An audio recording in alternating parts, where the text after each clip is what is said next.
ଶିକ୍ଷା ଦବ ଏଇଟା ଆଜ୍ଞା। ଆଚ୍ଛା ହଁ ବହୁତ ବଢିଆ ଶିକ୍ଷା ଦବ। ଆଜିକାଲି ସୋସାଇଟିରେ ଯାହା ଚାଲିଛି ସେଟା ଟୋଟାଲ ପୁରା ଆଧାରିତ ହେଇକି ଚାଲିଛି ଏଇଟା ଏଇ ନାଟକଟା ହେଇଛି।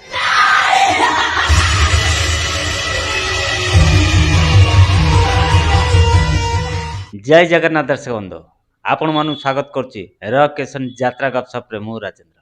आपण माने समस्त जानिचंती वर्तमान ऐतिहासिक खंडगिरी कुंभमेला आरंभ हो सारी। यही कुंभमेला रे 15टी यात्रापाटी 7टी पेंडाल रे ताका नाटक परिवेषण करिवे। जनवरी 27 रु 4टी यात्रापाटी से खंडगिरी कुंभमेला रे नाटक आरंभ कर दैछथि। कोणार्क गणनाट्य, यात्राणी सिंहवाहिनी, यात्रा धौली, अपेरा अशोक सम्राट। खंडगिरी कुंभमेला रे जो 4 गोटी यात्रापाटी नाटक मंचस्थ करचंदी आज होची द्वितीय रजनी। ये द्वितीय रजनी रे केउ नाटक मंचस्थ करचंदी, केउ नाट्यकार को नाटक से नाटक रे निर्देशना किए दैचंदी मो सहित रही संपूर्ण वीडियो देखंतु ताहले जानि परिबे खंडगिरी कुंभमेला रे कोणार्क केउ नाटक करछि, धौली केउ नाटक करछि, अपेरा अशोक सम्राट केउ नाटक करछि, यात्रा सिंहवाहिनी केउ नाटक करछि। चलंतु देरी न करी वीडियो स्टार्ट करिवा।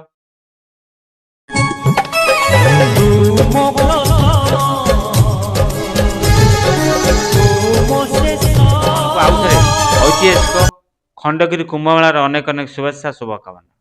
खंडगिरी कुंभमेला आरंभ हो सारी। यही खंडगिरी कुंभमेला रे हाई बिग बजेट यात्रा अनुष्ठान माने तांकर नाटक परिवेषण करिवे। महामिलन होची खंडगिरी रे 15टी यात्रापाटी 7टी पेंडाल रे नाटक मंचस्थ करिवे। गतकाली माने जनवरी 27 रे कोणार्क गणनाट्य तार तू बोधे मो भाग्य नौ नाटक मंचस्थ करथिला। यात्राणी सिंहवाहिनी गतकाली माने जनवरी 27 रे तू मो बजरंगी नाटक मंचस्थ कर। सम्राट गतकाली माने जनवरी 27 रे अधा रही गला आम काणी नाटक मंचस्थ करथिला। यात्रा धौली गतकाली सब अंक भूल हेई गला नाटक मंचस्थ करथिला। सब दर्शक मानकर अनुरोध क्रमे पुणी आज से नाटक रिपीट करछनी। कोणार्क सेई तू बोधे मो भाग्य नाउ नाटक मंचस्थ करुछि। यात्राणी सिंहवाहिनी तू मो बजरंगी नाटक मंचस्थ करुछि। यात्रा धौली सब अंक भूल हेगला नाटक मंचस्थ करुछि। अपेरा अशोक सम्राट अधा रहीगला आम कहानी मंचस्थ करुछि।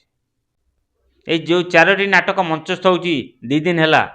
कोणार्क नाटक तू बोधे मो भाग्य नौ रचना करचंदी दीपक जेना, निर्देशना दैचंदी गुरुप्रसाद मिश्र।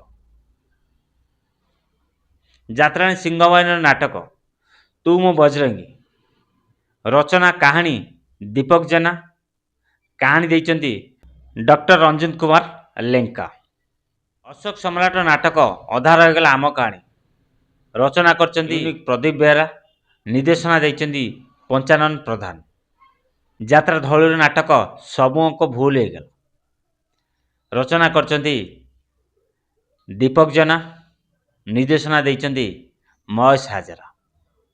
आपण मानू जणीदेली आज खंडगिरी कुंभमेला रे 4टी यात्रापाटी तांकर सेकेंड टाइम पई पुणी से नाटक रिपीट करचंदी। खंडगिरी कुंभमेला रे हे 4टी यात्रापाटी द्वितीय रजनी रे द्वितीय थर पई सेम नाटक मंचस्थ करिवे। वर्तमान पीयूष को पई खंडगिरी उठुची पड़ुची।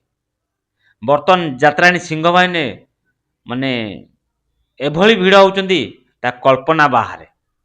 जाऊ सबु पेंडाल रे भिड़ होउचंदी किंतु यात्राणी सिंहवाहिनी रे टिके अधिका होउचंदी।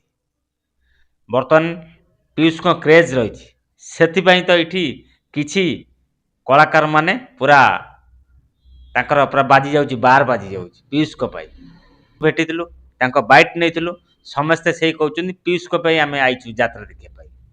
दुर्भाग्य मु आज जाई पारुनी मोर टिके काम थियार मु जाई पारुनी। निश्चिंत चेष्टा करी आसंता काली पई आसंता काली जाई दर्शक मानकर बाइट न पाई।